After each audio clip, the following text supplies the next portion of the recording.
bych na to tak pravidelne odpovedal, prečo by nie. Sa teším, že som tu, drahí bratia a sestry, a márne naše namáhania bez Božieho požehnania, takže tu najlepšiu vec, čo môžeme urobiť, je začať modlitbou. Pane, prosíme ťa, sprevádzaj nás v tento deň aj celú túto pôstnu dobu, aby tie pristúpenia, ktoré nám dávaš, keď hovoríš, že toto je milostivý čas, toto je čas spásy, keď nás chceš vyslyšať, aby o tých 40 dní sme mali nové srdce, takú transplantáciu srdca u každého z nás. Daj nám nové oči, ktoré uvidia svet, tak ako ho vidíš ty. Srdce, ktoré bije takým rytmom, ako bylo tvoje, ako bije tvoje. Oče náš, ktorý si na nebesiach, posväť sa meno tvoje, príď kráľovstvo tvoje, buď vôľa tvoja, ako v nebi, tak i na zemi. Chlieb náš každodenný daj nám dnes a odpusť nám naše viny, ako i my odpúšťame svojim vinníkom. A nevedel nás do pokušenia, ale zbav nás zlého. Nech sa páči, môžete si sadnúť.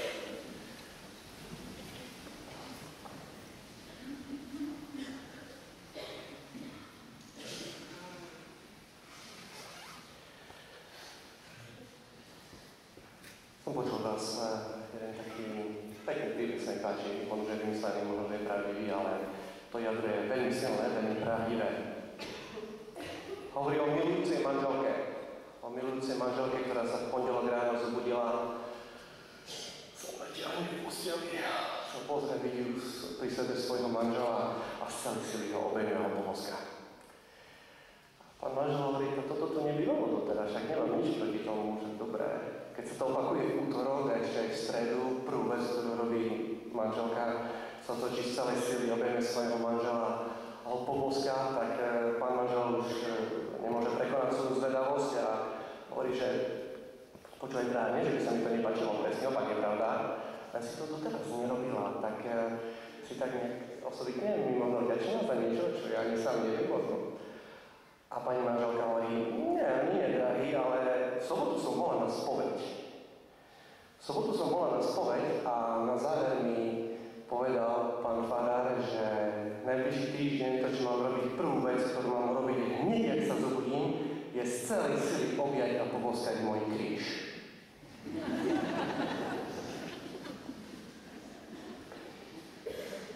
Keď majú kňazi hovoriť o rodine, tak z času na čas sa opäť často počuť takú výhradu, že kňazi by sa nemali k tomu vyjadrovať, lebo nevedia, aké to je. A ten, kto to hovorí, má pravdu. A nemôžem ja hovoriť z pozície manžela, nie som, ani z pozície otca, nie som. Ja si veľmi jasne uvedomujem svoje limity v tejto chvíli. Na druhej strane rodina je niečo, každý z nás má svojich rodičov. Rodina je niečo, z čoho nás sme všetci prišli. Sa cítim byť celkom kompetentný hovoriť ako brat. Mám 3 sestry. Celkom kompetentný sa cítim byť hovoriť ako ujo, strýko. Mám 9 synovcov a nedeli. Ako syn sa cítim byť kompetentný, ako bratranec sa cítim byť kompetentný hovoriť.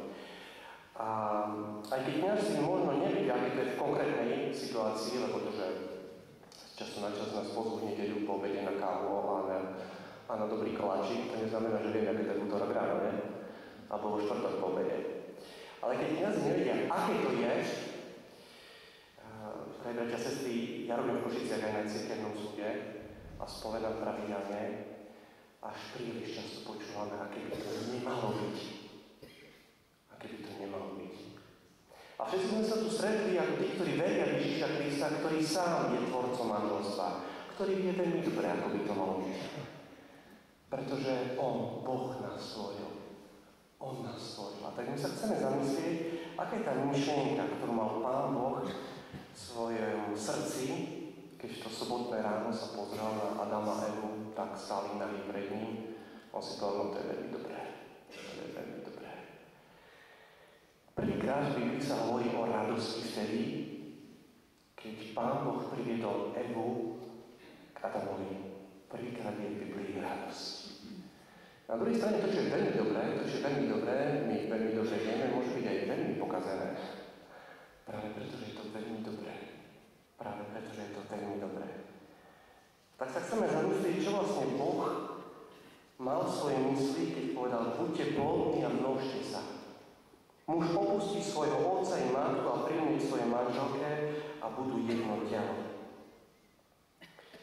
Úplne na úsvite našich deň sa naši pravičia videli ako dar. Pretože my sme dar jeden pre druhého. My sme dar jeden pre druhého.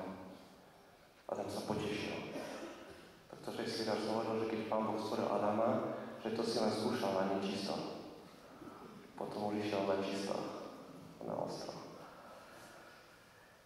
A tak môžeme vidieť, že rodina, zdravá rodina, ktorá vychádza zo vzťahu medzi mužom a ženou, je v skutočnosti taký súbor vzťahov.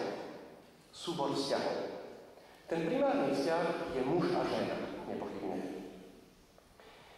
A muž a žena, tento vzťah, manželstvo pre pokrstených, tento sviatostný vzťah, je niečo, čo je iba prejavením našej ľudskosti, ale je prejavením vôle Boha v našom živote.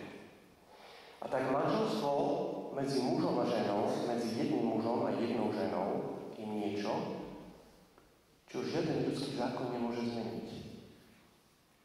Ani žiadne referendum. Pretože my sme to nevytvorili. My sme to nevytvorili. My to príjmame od Boha. Teraz určite viete, o čom hovorím. Môžu byť hociaké názory, môžu byť hociaké vlny, toto nemôže nikto zmeniť. Nikto zmeniť. Keď Adam chodil smutný po ráji, tak Pán Boh nestvoril druhého Adama, stvoril Evu. Stvoril Evu. A tak nájsť čas pre seba v manželstve, v rodine, nemyslím si, že rodičia niečo ukradnú svojim deťom.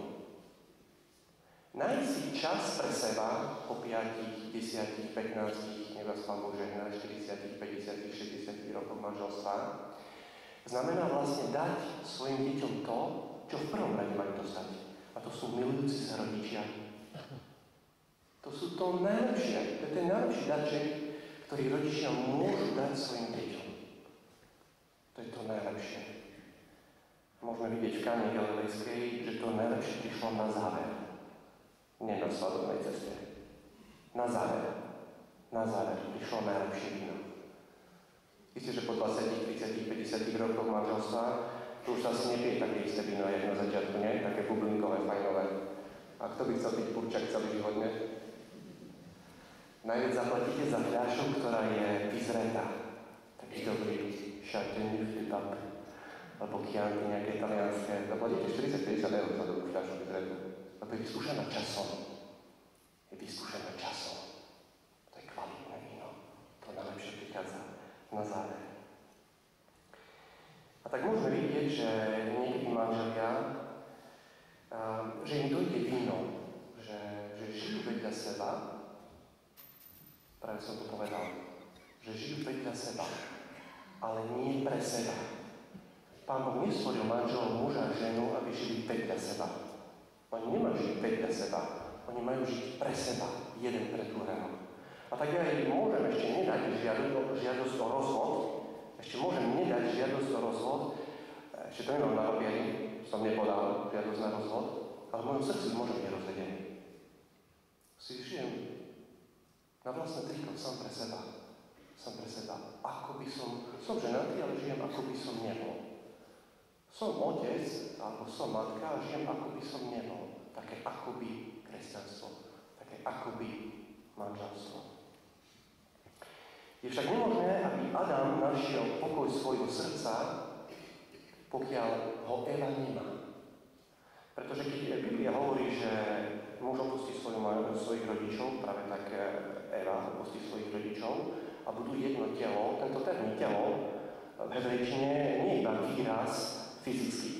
Áno, aj. Ale znamená celú bytosť. To znamená, že po prijatí sviatosti manželstva, keď polovička zo mňa je smutná, moja polovička, keď polovička zo mňa je smutná, no ja nemôžem byť veselý. To sú spojené nádoby. Buď obaja, alebo nikto. To znamená, že keď si to takto uvedomím, keď ja chcem byť pokojný, šťastný, cítiť radosť, tak budem investovať do toho druhého. Budem investovať do toho druhého. Nebudem sa pýtať, čo ešte pre mňa môže moja žena urobiť a čo ešte neurobila. Čo ešte od nej môže mať od svojho muža, čo by mi ešte mohol dať. Ale začnem rozmýšľať, čo môžem pre ňu urobiť, čo môžem pre ňu urobiť a som doteraz ešte neurobil. To je tá správna otázka.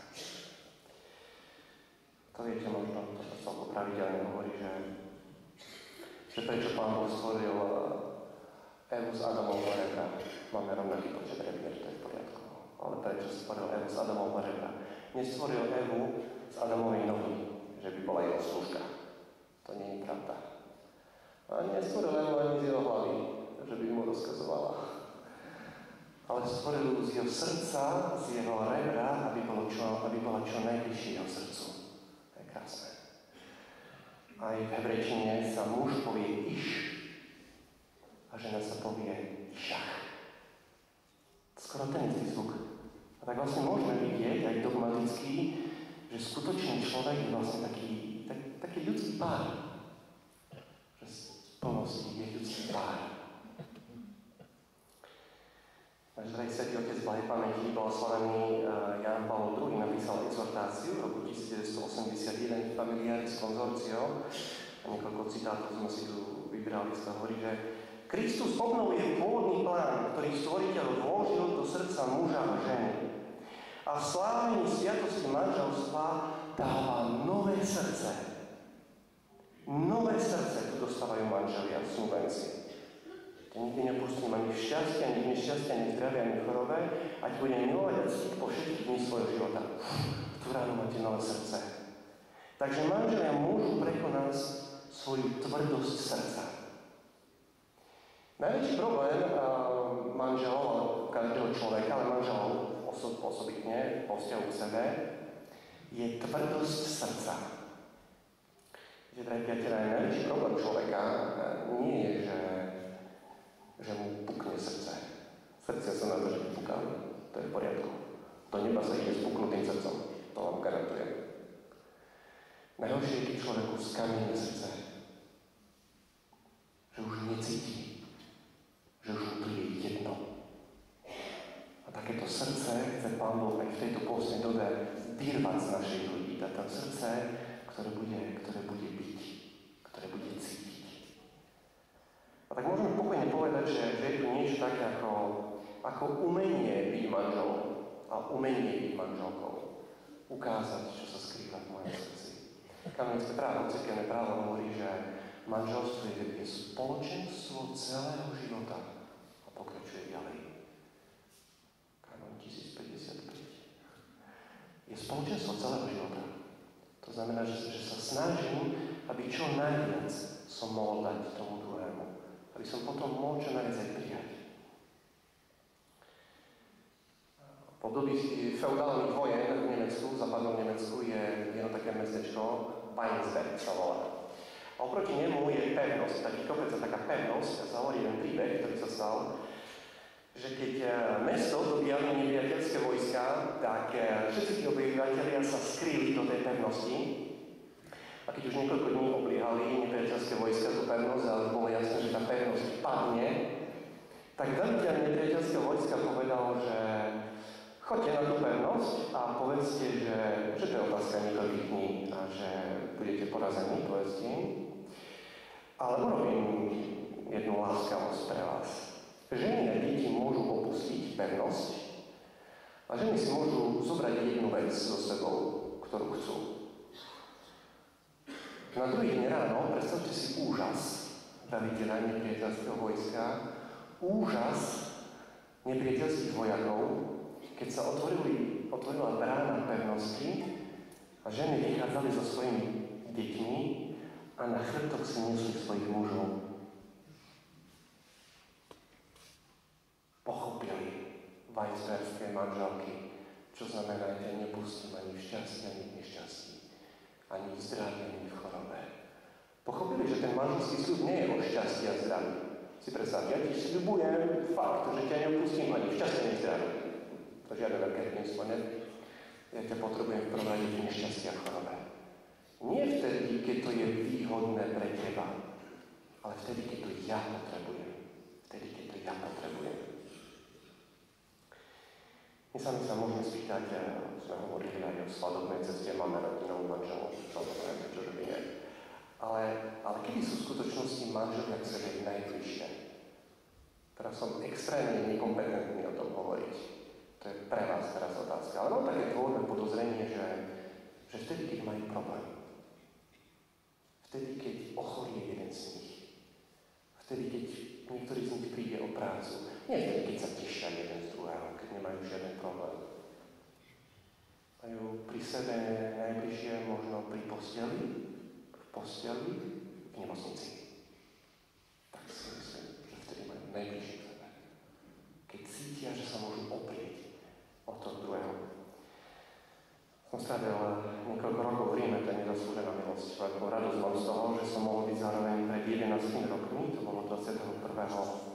októbra roku 2001, keď na námestí Sv. Petra boli vyhlásení za svätých prvý manželský pár. Vyhlásení za svätých, ja si myslím, že boli tisíce manželských párov, ktorí sú nebili. A boli to Taliani, Rímania dvaja, Maria Quattrocchi a Luigi Beltrán. A sa čítalo tam výpisky, také memórie, také spomienky toho manžela Luigiho a on sa takto vyjadril o jeho manželstve. Tesne predtým, jak zomreli, nejakých 50 rokov zomreli. Pred Bohom môžem vyznať, že náš život bol plný lásky a porozumenia, plný snahy pomôcť a potešiť toho druhého. Rodinný kruh vždy ohrieval tých, čo boli dnu, a brána bola vždy otvorená pre tých, čo chceli vojsť zvonku. Ani jeden deň v hneve, ani jeden deň bez modlitby. Boli sme naozaj jedno telo a jedna duša. Žili sme jeden pre druhého a obaja pre Boha. Tu je rozpráva znie, ne? Nereálne, že to fajnovo počúva, ne? Že to sa nie je v súčasnej dobe. To len tak, ktorí svety tak môžu. A to je veľmi ťažké. Keď žijeme v spoločnosti, ktorá nepozbudzuje k manželskej vernosti, ktorá nepozbudzuje rodiny, keď je príliš veľký vietor, že je to veľmi ťažké žiť takýto ideál. Pre bratia a sestry to nie je ťažké, to sa nedá, naozaj sa to nedá. Nedá sa to, pokiaľ sa budeme spoliehať na vlastné sily. Ale keď uzatvorím manželstvo, idem domov, nebudem mať požehnané manželstvo iba preto, že som sa prešiel po kostole hore dole, ne? Keď mám nejaký zdravotný problém a idem k lekárovi, tak určite nevyzdravím iba kvôli tomu, že sa mu prejdem po ordinácii hore dole. A on sami povie diagnózu, aj lieky, ktoré mám dať, prídem domov, dobývať, viete, furt nič nerobí. Ešte furt nie som zdravší. Až vtedy, keď začnem žiť tak, ako mi pán doktor povedal. Až vtedy, keď príjmem tento plán, túto terapiu. Až vtedy, keď príjmem Boha do svojho života. Poznám jeden pár taký, už dlhšie poznám. A pani manželka je pekná, musím povedať. Majú 3 deti. Som bol raz na návšteve pri nich a som sa spýtal pána manžela, tak už dobrá bola atmosféra, hovorím, že ty veríš svojej žene? On mi dal jednu z najkrajších odpovedí, ako som kedy mohol počuť z úst manžela. On hovorí, verím svojej žene, lebo moja žena verí Bohu. A super, to isté mohla povedať aj ona o ňom. Verím mojej žene, lebo moja žena verí Bohu. To znamená, že vtedy, keď ona už nebude vládzať, vtedy, keď ona bude v nebezpečenstve, vtedy, keď ona bude pokušený, tak jej pomôže Pán Boh. A to je sviatosť manželstva, že mi pomôže vtedy, keď už ja sám nevládzem.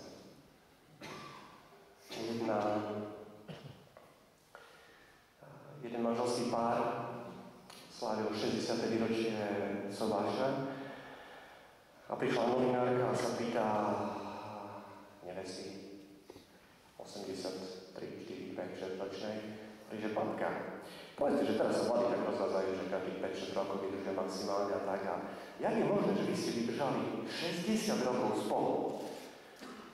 A babka sa pozrie na novinárku a hovorí, tá vieš moja, ja som z takej inej generácie troška. Ja som tak trocha inak bola vychovaná. Vieš, u nás, keď sa urobila dierka na ponožke, tak my sme ju zaštopkali. Taký drevený, ešte mám hríbky doma.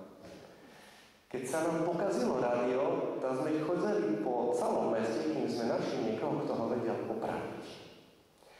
Keď sa nám rozbila váza, tak sme ju zlepili dokopy a sme ju mali ešte radšej. Ja som z tej generácie, kde sa veci nevyhadzovali, ale sa opravovali. Tak ja som tak bola vychovaná. A keď veci, taký sa vám vecom, tak určite ľudia sa nevyhadzujú. Pretože ľudia sa dajú opraviť z Božej milosti, každý z nás. Dám príležitosť toho druhého. Nemôžem ho donútiť, ale môžem ho inšpirovať, môžem ho zviesť v najlepšom slovo zmysle. Môžem sa modliť za ňo. A tak vidíme, že ten najlepší vlastne manželský trojuholník je muž, žena a Boh. To je ten najlepší manželský trojuholník. Viete, že čím viac sa muž zo svojej pozície a žena zo svojej pozície, čím viac sa približujú k Bohu, tým viac sa približujú aj k sebe. Tým viac sa približujú aj k sebe. Na plnenie úloh vlastne manželom uschopňuje ich charizmatický dar. Hovorí Familiaris konzorcium. Charizmatický dar. Manželia sú charizmatici. Isté, že keď manželia zostanú otvorení jeden druhému, otvorení Božím darom v svojom živote, potom prídu deti. To je prirodzený, nadprirodzený dôsledok ich lásky. Práve tento dokument hovorí, že rodičia sa stávajú v plnom zmysle rodičmi, keď plodia nielen telesný život, ale aj ten, ktorý obnovom ducha pramení z Kristovho kríža a z mŕtvych stania. Alebo inými slovami, rodič je ten kto rodí, ten, kto dáva život svojim deťom. Skutočne rodič je ten, kto si uvedomí, že jeho deti to nebudú na zemi iba nejakých 70-80 rokov, ale že im má dať aj večný život. Dnešné deti majú radi luxus a márnivosť, sú zle vychované, majú zlé spôsoby a radi kričia. Už sa viac ani nepostavia, keď niekto starší vkročí do izby. Nesúhlasia a vadia sa s vlastnými rodičmi. Pri jedení nespôsobne hltajú jedlo a v škole sú tyránmi vlastných učiteľov. To je citát z jedného diela gréckeho filozofa pred 2500 rokmi. To je citát z diela jedného gréckeho filozofa pred 2500 rokmi. Nihil novi sub sole. To furt tak asi je. Tá predchádzajúca generácia má nepochybne skúsenosť, nadhľad. Sme na jednej lodi, čím sa máme obohatiť. Deťom patrí energia, nadšenie. Sme súčasťou generácie, kedy niekedy deti vedia niektoré veci s počítačom robiť lepšie než starí rodičia určite. Deti sú povinné si ctiť svojich rodičov. Ctiť, nehovorím priamo poslúchať. Lebo v inej pozícii je 4-ročný Janko a v inej pozícii je 40-ročný Jan. Je v inej pozícii. Aj sám Pán Ježiš bol podriadený svojim rodičom, ale pre neho to bolo celkom jednoduché, pretože jeho rodičia boli podriadení Bohu. On s tým nemal problém. To bolo také ľahšie. Môžeme to uľahčiť našim deťom, keď my budeme podriadení Bohu. Pedagógia, pedagógos znamená niesť, vodiť niekoho za ruku. Toto je taká najlepšia pozícia pre rodiča. Takto sa nechá viesť a vedie zároveň. Bo ináč sa nedá. Takto. Je zvláštne, že pod láskou k blížnemu my si častokrát predstavíme lásku k nejakým bezdomovcom možno, čo už nie je zlé, alebo deťom, ktoré sú ďaleko. To také je dobré, nemať radi v Afrike, ne? Žiadny problém, ďaleko sa nerobia problém. Ale môj blížny, najblížnejší, to sú členovia mojej rodiny. Teda nemajú jedno také príslovie, hovoria, keď chceš vedieť, ako miluješ Pána Boha, tak sa na to spýtaj ľudí, ktorí s tebou žijú pod vlastnou strechou, lebo oni to cítia na vlastnej koži. Ako máš ty rád Pána Boha.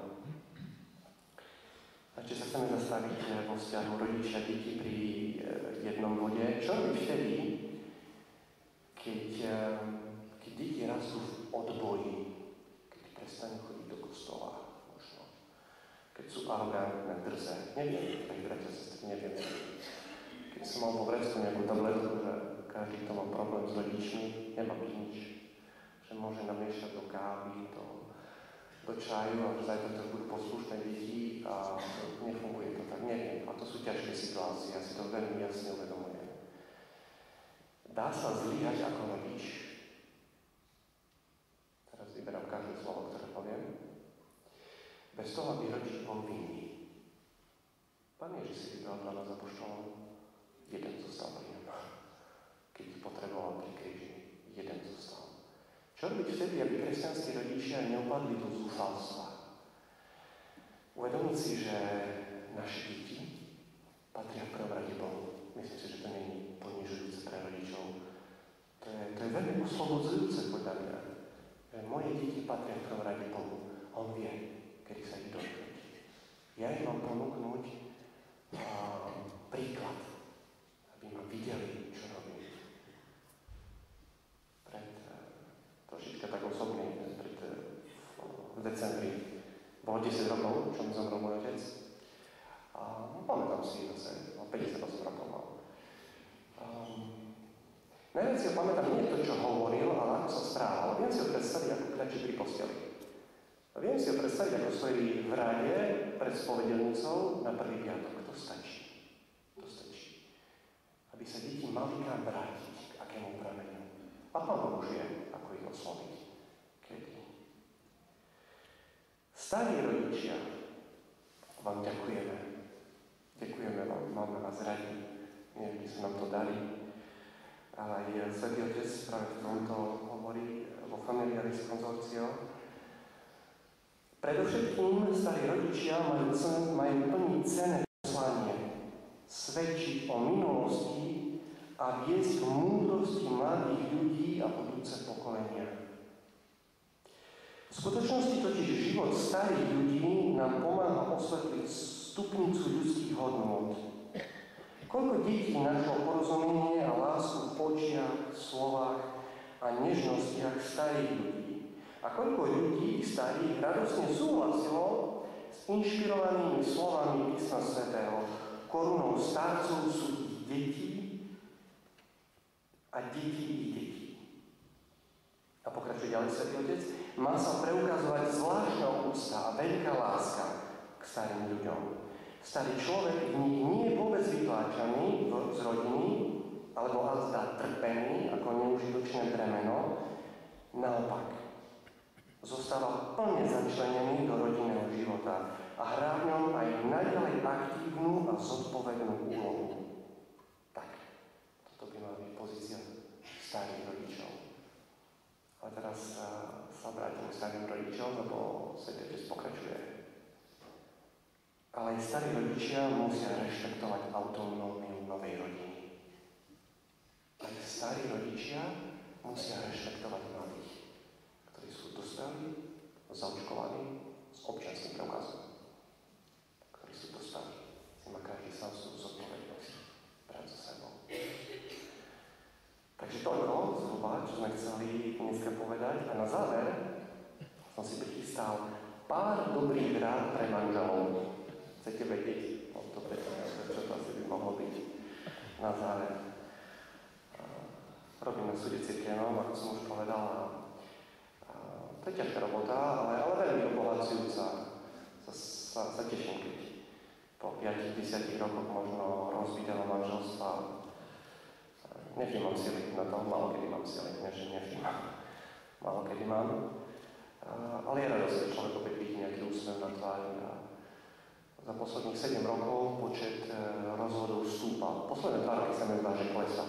Ale do roku 2005 do roku 2010 určite počet rozvodov stúpal a počet sobášov klesal. Tomu sa hovorí aj štatistické nožnice. Takže hovoriť o budúcnosti, to nie je otázka evanjelia, to je otázka matematiky toto. V akej budúcnosti hovoríme, tak Teraz sa povzbudíme, jak sa to dá vylepšiť. Ja to mám v takých bodoch. Dobre, takže prvý bod tu mám napísané. Buďte schopní hovoriť jeden druhému, ako sa cítite. Poznať pocity jeden druhého vám umožní budovať miesto bojovať. Cieľne a cieľavedome vytvárajte filozofiu my. My to dokážeme. My, ja so svojou manželkou. My ako rodina. Lebo keď každý viete aj iným smerom, to nemôže ísť dokopy. My to dokážeme tráviť spolu čas. Pracujú spolu v záhrade, nakupujú, kým sa to dá. Posilňujte váš vzájomný obdiv a nežnosť. Pripomínajte si dobré zážitky z minulosti. Ďalšia vec, myslím, že ktorá je veľmi dôležitá, je vytvoriť si takú emotívnu banku. Si naštvoriť. Nielen sa snažiť vyriešiť problém, ale mu predchádzať. To znamená, že keď si vytvorím tzv. Emotívnu banku, mám v nich našporené, že manžel má obyčajne so mnou dobré skúsenosti a manželka má obyčajne so mnou dobré skúsenosti, tak to mi veľmi pomôže v situácii, kedy dôjde k nejakému problému. Si predstavte, že pán manžel je naozaj krížom pre manželku. Má problémy možno ešte s alkoholom, nepracuje, je lenivý, nestará sa o deti. A potom rozbije vázu, ktorú má pani manželka od svojej mamky. No na druhý deň podá žiadosť za rozvod. Som presvedčený. A teraz si predstavte, že ten istý pán manžel má nabitý kredit u manželky. Stará sa o rodinu, má ju rád, vychádzajú v ústretí. A rozbije tú istú vázu. Čo robí manželka? Kúpime si novú. Tak to zareaguje. Mu to odpustí hravo, lebo vie, že obyčajne nerozbíja vázu, keď má našporené v emotívnej banke. Vyhľadajte podpornú komunitu. Toto je veľmi dôležité. Nežiť sami.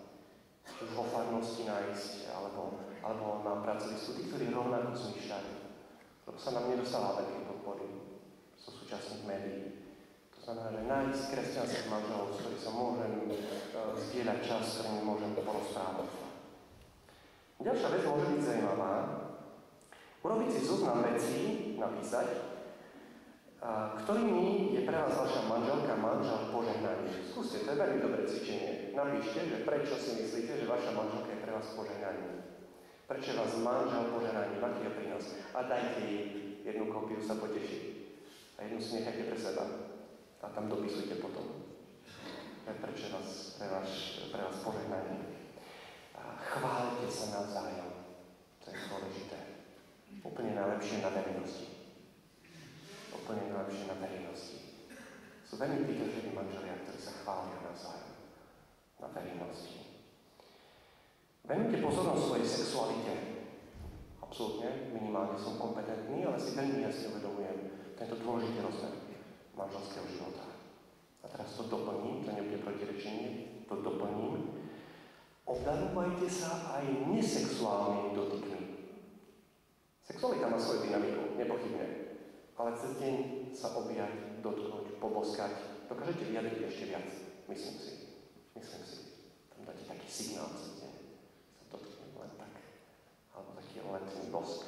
Také objatie. To si myslím, že je dôležité. Dobre si pamätajte chybu, ktorú ste urobili v minulosti, ako ste sa cítili.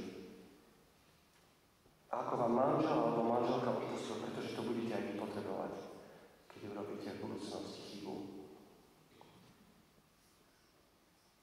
Jeden manželský pár si potom, čo uzatvorili manželstvo, si zobral ako heslo pre svoj manželský život citát z listu svätého Pavla Efezanom. Hnevajte sa, ale nehrešte. Slnko nech nezapadá nad vašim hnevom. To je krásne. Posledné 2 body tu mám také napísané 3 vlastne. Tešte sa cestou z práce domov. Tešte sa domov. Dajte to najlepšie. Nedávajte to najlepšie cudzím ľuďom. Dávajte to najlepšie svojej rodine.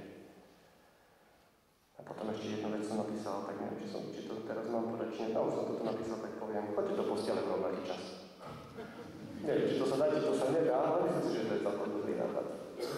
Sa zasmiali, takže som asi štápol vedľa. I tak šedá. No, ale posledná vec, na ktorej trváme, je modlite sa spolu.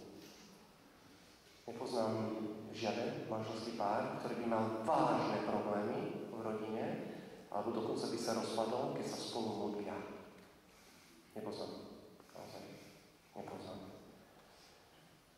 Irský spisovateľ Flor McCarthy napísal jedným zo svojich diel takú veľmi peknú myšlienku, takú definíciu manželstva, a tým som dneska skončil. Hovorí, že Pán Boh stvoril muža a ženu, v sobotné ráno ich priviedol k sebe, ich nechal, nech sa pozrú jeden druhému do očí,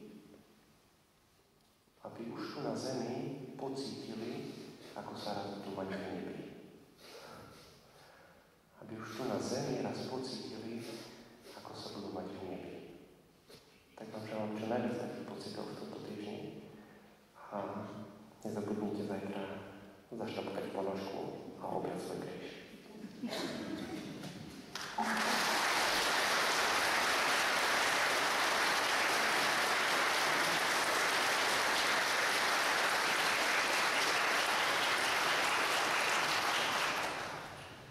Ja som sa sem tešil, naozaj, musím povedať, to v mojej rodine je šarišské srdce.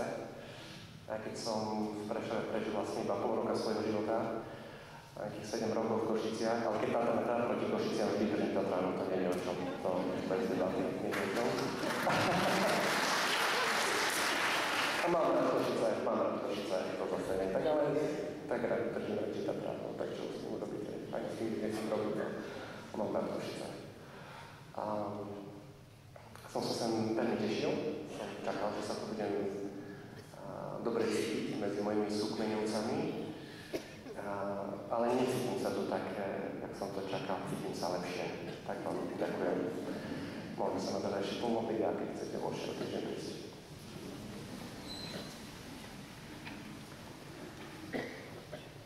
Sláva Otcu i Synu i Duchu Svätému.